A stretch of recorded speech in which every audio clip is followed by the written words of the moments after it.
Hello viewers, இன்னைக்கு நம்ம பார்க்க போறது One Piece episode 404 part 1.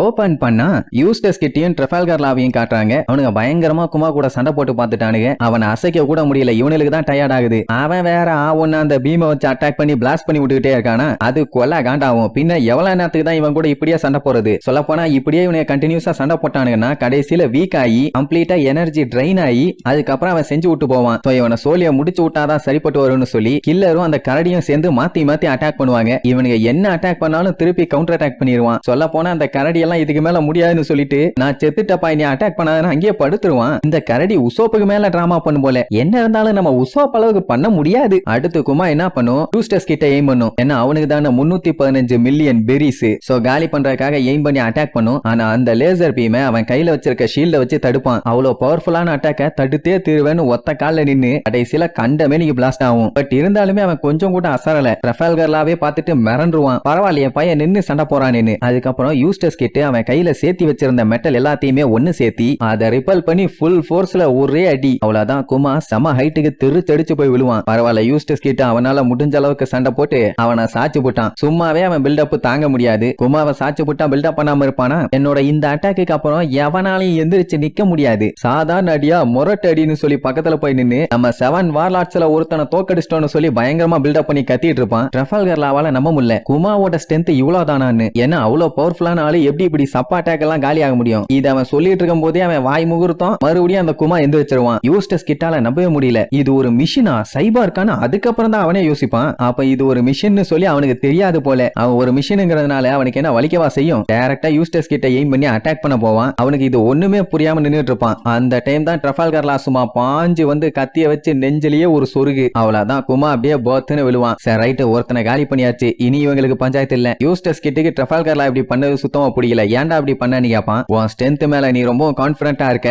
அப்படியெல்லாம் இருக்காத, அது உனக்கு நல்லது இல்ல. இது நிஜமாவே வார்லாடுன்னு நீ நினைக்கிறியான்னு கேப்பான். யூஸ்டஸ் கிட்டுக்கு ஒன்னும் புரியல. என்னடா சொல்ல வரேன்னு கேட்டா பேசிட்டு இருக்கலாம் நேரம் இல்ல, அடுத்த ஆளுங்க வந்துட்டாங்க, நம்ம இங்க இருந்து எஸ்கேப் ஆற வழியை மட்டும் பாப்போம், நெக்ஸ்ட் டைம் மீட் பண்ணா அதுக்கப்புறம் அதை பத்தி பேசிக்கலாம் பான. அப்ப மெரைன்ல ஒரு ட்ரூப்போட கேப்டன் அவங்கள விடாதீஹே வெட்டி சுட்டு கொல்லுஹேன்னு சொல்லி ஆளுகளை அனுப்பி விடுவான். வழக்கம் போல காக்கா கூட்டம் மாதிரி ஹேன்னு கத்திக்கிட்டே வருவானுங்க. குமாவை சமாளிக்கிறதா கஷ்டம். என்ன அவன் சைபார்க்கு ரோபோட் என்ன அடிச்சாலும் எந்திரிச்சு வருவான். இவனுங்க மனுஷங்க தானே. சோ அந்த கரடி என்ன பண்ணும்? பாஞ்சு வாயிலே ஒரு மிதிய விடுமா. என்னடா கரடி எல்லாம் இறக்கி அட்டாக் பண்ண விடுறானுங்க அப்படின்னு வீதியில பாத்துக்கிட்டு இருக்கும் போதே ஏதோ கராத்தே கிட்டு மாதிரியே ஓவரா பில்டப் எல்லாம் பண்ணி இப்படியா அப்படியான்னு ஆட்டிட்டு இருப்பான். அந்த டைமுக்கும் போது ஜீன் பார்ட்டி இடையில பூந்தி ஓங்கி ஒரே அடி. அந்த மொத்த கூட்டமும் காலி. So marine panchayat over. நீங்க இருந்து அவங்க எஸ்கேப் ஆனா போதும், நடந்து போனா கூட போதும். அதனால அப்படியே பொறுமையா பொடி நிறைய போகும்போது யூஸ்டஸ் கிட்டு உடனே ட்ரெஃபால்கர்லா கிட்ட அவன் வார்லாடு இல்லன்னா அப்புறம் அவன் என்னன்னு கேப்பான். அந்த டைம் இவங்க அட்டாக் பண்ணாயிலே குமா அது டம்முன்னு முன்னாடி வந்து நிக்கும். எது மறுபடியும் வந்துட்டானான்னு ரெண்டு பேரும் ஷாக்ல இருக்கும் போதே பாஞ்சு அட்டாக் பண்ண வரும். அப்படியே பீதியில உறைஞ்சு போய் நிப்பானுங்க. அப்படியே அங்க கட் பண்ணி இங்க நம்ம ஆளுகளை காட்டுறாங்க.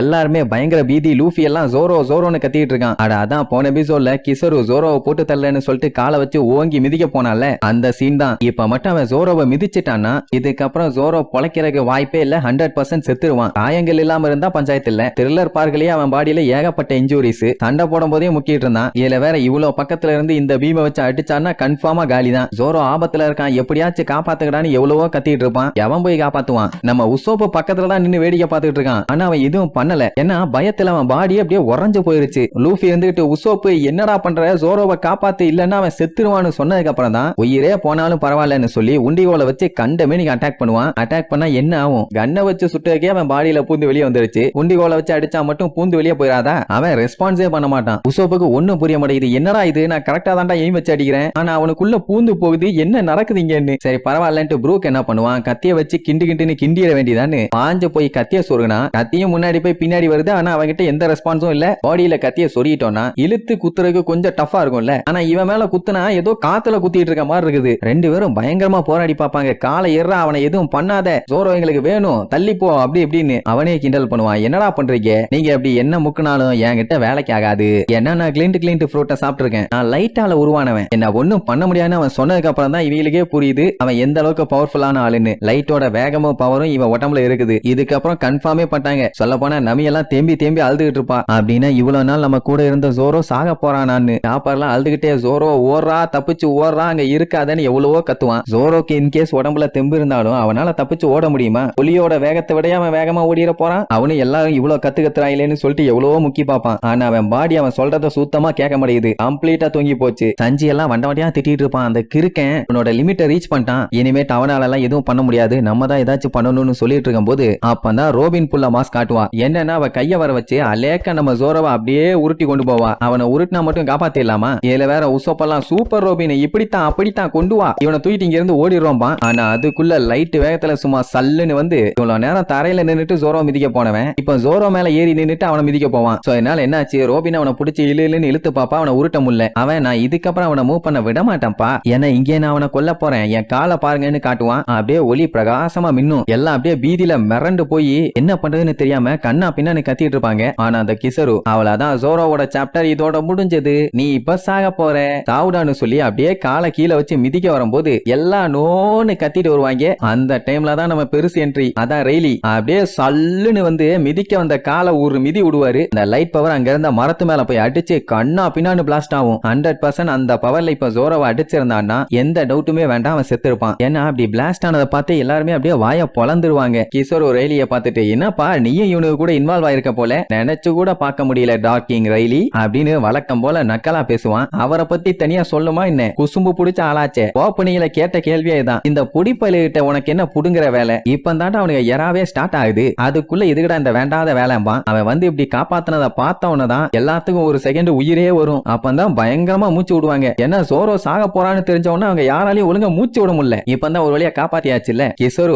ஆல்ரெடி இந்த ஐலாண்டுக்குள்ளதான் இந்த ரெய்லி பைய சுத்திட்டு இருக்கான்னு கேள்விப்பட்டிருக்கான். பட் அது வெறும் ரூமர்னு நினைச்சிட்டு சும்மா விட்டுட்டானாமா. ஆனா இப்போ நிஜமாவே வந்து இந்த பொடுசுங்களை காப்பாத்துறக்காண்டி வந்திருக்க அப்படின்னா நீ இன்னும் பைரட் தானா அப்படி இப்படின்னு கொஞ்சம் நக்கலா பேசுவான். உடனே ரெய்லி அவனுக்கும் வந்து ஃப்ரீயா பீஸ்ஃபுல்லா இந்த வாழ்க்கையை வாழணும் தான் ஆசையா இருக்காமா. ஆனா அந்த வாண்டட் போஸ்டர் போட்டு அத்தனை மில்லியன் பவுண்டி இத்தனை பில்லியன் பவுண்டின்னு சொல்லி பவுண்டி கணக்கு வச்சிருக்கானுல்ல, அது எல்லாத்தையுமே எடுத்துட்டாங்கன்னா எனக்கு எந்த ஒரு பஞ்சாயத்தும் இல்லாம எப்படி எடுக்க முடியும்? என்னதான் பைரட் ஆனவன் நல்லவனா மாறிட்டாலும் அவன் பண்ண குற்றங்கள் என்னைக்குமே மாறாதே. அதுவும் இந்த சில்வர் சிறைலி யாரு கூட இருந்தாலும் கோல்டு டி ரோஜர் பைரட்ஸ்க்கெல்லாம் என்னைக்குமே மன்னிப்பே கிடையாது. ஆனா உன்னை பிடிக்கணும்னா கொஞ்சம் ப்ரிப்பேர் பண்ணிருக்கணும் அவ்வளவுதாங்கிற மாதிரி சொல்லுவான். இங்க உசோப்பு எப்பாடா ஜோரோக்கு எதுவும் ஆகல, அது போதும், இந்த ஆளு சூப்பர் வேற லெவல்ல மாஸ்க் அடிட்டான் அப்படி இப்படின்னு அவனை புகழ்ந்து தள்ளுவாங்க. என்ன மேட்டனா இவனும் சரி ப்ரூக்கும் சரி மாத்தி மாத்தி அவனை அட்டாக் பண்ண ட்ரை பண்ணாங்க. எந்த அட்டாக்குமே அவன் மேல போய் படல. ஆனா இவர் வந்து பண்ண அட்டாக்கால தான் அவனை ஸ்டாப் பண்ண முடிஞ்சது. அப்படின்னா ரெய்லி என்ன சாதாரண ஆளா? இதுல வேற கிசரு கிட்டயே நீ இந்த பசங்களை எல்லாம் எதுவும் பண்ணக்கூடாது விட்டுறணுங்கிற மாதிரி சொல்லுவாரு. எப்படி விட முடியும்? நம்மளால என்ன பண்ணிருக்கானுங்க, அந்த செலஸ்டியல் டிராகனுக்கு மூஞ்சில சாணிய கரைச்சு பொழிச்சு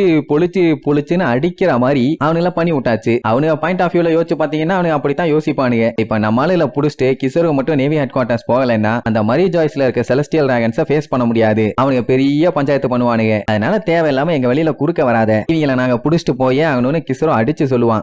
லூஃபி கத்திட்டு இருப்பான், உசோப்பு புரூக்கு இங்க என்ன படமாடா காட்டிட்டு இருக்காங்க, சாட்டு புட்டுன்னு ஜோரோ அங்க இருந்து தூக்கிட்டு வாங்கடான்னு சொன்னோன்னா ஆமா இல்லன்னு சொல்லிட்டு அதுக்கப்புறம் தான் தூக்கிட்டு ஓடுவானுங்க. அதுக்கப்புறம் டீம் மெம்பர்ஸ் எல்லாத்தையும் கூப்பிட்டு எல்லாருமே எஸ்கேப் ஆறதுல மட்டும் போக்கஸ் பண்ணுங்க, யாரு கையிலையும் சிக்கிறாதீங்க. இப்ப நம்ம இருக்க நிலைமைக்கு இவனுங்களை நம்மளால தோக்கடிக்கவே முடியாது. சீக்கிரமா இங்க இருந்து கிளம்புற வழியா பாருங்க.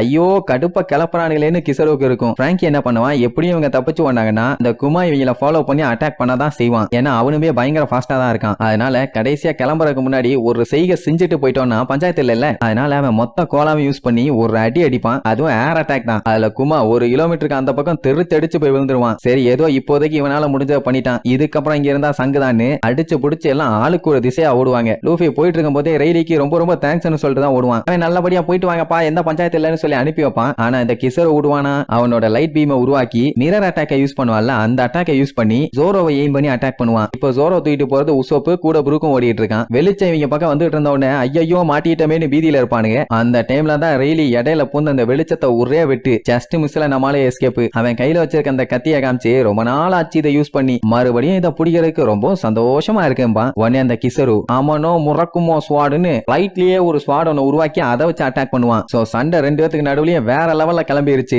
ஆக்சுவலா கிசரு இந்த ஐலாண்டுக்கு இவ்வளவு பெரிய பஞ்சாயத்தெல்லாம் வரும்னு நினைச்செல்லாம் வரல, கேஷுவலா தான் வந்தானாமா. நான் கடைசியில அவனுக்கே டஃப் கொடுக்குற ஆள் இங்க இருந்திருக்கான்ல. லைஃப்னா அப்படித்தான், நம்ம எதிர்பார்க்கறது எதுவுமே நடக்காது, எதுனாலும் ஏத்துக்கிட்டு தான் ஆகணும்னு அங்க அட்வைஸ் பண்ணுவான். போயிடுவான். இங்க இவனுங்க என்ன வந்த லைட்ட காணோம். சரி பரவாயில்ல, அந்த கிளப்பைய எப்படியோ நம்மள காப்பாத்திட்டான். ரொம்ப பயங்கரமா இருக்குப்பா, இதுக்கப்புறம் இங்க இருக்க வேண்டாம்னு சொல்லிட்டு வேகமா ஓடுவானுங்க. அங்க அவனுக்கு 2 பேத்துக்கு நடுவுலயும் சண்டை வேற லெவல்ல போயிட்டு இருக்குது. இத பார்த்து அந்த சென்டமருக்கு கன்ஃபார்மா தெரிஞ்சு போச்சு, வந்திருக்கவன் டார்க் கிங் தான். அட ரெய்லியே தான் சொல்றான். அவன் அங்கிலேயே ஸ்டாப் பண்ணுனா அவன மாதிரி ஆளால மட்டும்தான் முடியும். சரி பரவாயில்ல, ஃபர்ஸ்ட் அந்த ரொரோனோவா ஜோரோவை நான் காலி பண்ணிடுறேன், அவனுக்கு தானே 100 மில்லியனுக்கு மேல ஒர்த்து அப்படின்னு சொல்லிட்டு அந்த PX1 கூப்பிடுவான். அது அப்படியே கேஷுவலா எந்திரிச்சு நிக்கும். அப்போ பிராங்கி அட்டாக் பண்ண அட்டாக்கு ஒரு வேல்யூவும் இல்லாம போச்சு. இன்னும் உயிரோட தான் இருக்கியா, சரி ஓகே ரொரோனோவா ஜோரோவா அட்டாக் பண்ணுன்னு சொல்லுவானா. பண்ணி அந்த குமாவும் எய்ம் பண்ணும். அங்க நம்ம பயிலுக்கு அங்க திப்பு திப்பு திப்பு திப்புன்னு ஓடிட்டு இருப்பானுங்க. சரி அங்க இருந்துட்டே அட்டாக் பண்ணா கூட எப்படியாச்சும் எஸ்கேப் ஆயிடலாம். அது என்ன பண்ணும், குடு குடு குடுன்னு பின்னாடி ஓட ஆரம்பிச்சிடும். இதை இந்த பக்கமா தப்பிச்சு ஓடிட்டு இருக்க நம்ம சஞ்சய் பாத்துருவான். இப்போ இங்கேயாச்சும் இவனுக்கு 2 பேரும் சண்டை போடுவானுங்க. ஆனா அவங்க டீம்ல பவர்ஃபுல்லா சண்டை போறதுக்கு யாருமே இல்ல. உசோப்பு லாங் டிஸ்டன்ஸ்னா ஏதாச்சும் மூளை யூஸ் பண்ணி தெரிய விட்டுருவான். தடனா மூஞ்சல குத்துனானுங்கன்னா என்ன பண்ணுவான். சோ வேற வழி இல்லாம பிராங்கிய நமிய பாத்துக்க சொல்லிட்டு இவன் உசோப் குரூப்பை காப்பாத்துறதுக்காக வேகமா ஓடுறதோட இந்த எபிசோடுக்கு எண்டு கார்டு போட்டு முடிக்கிறாங்க.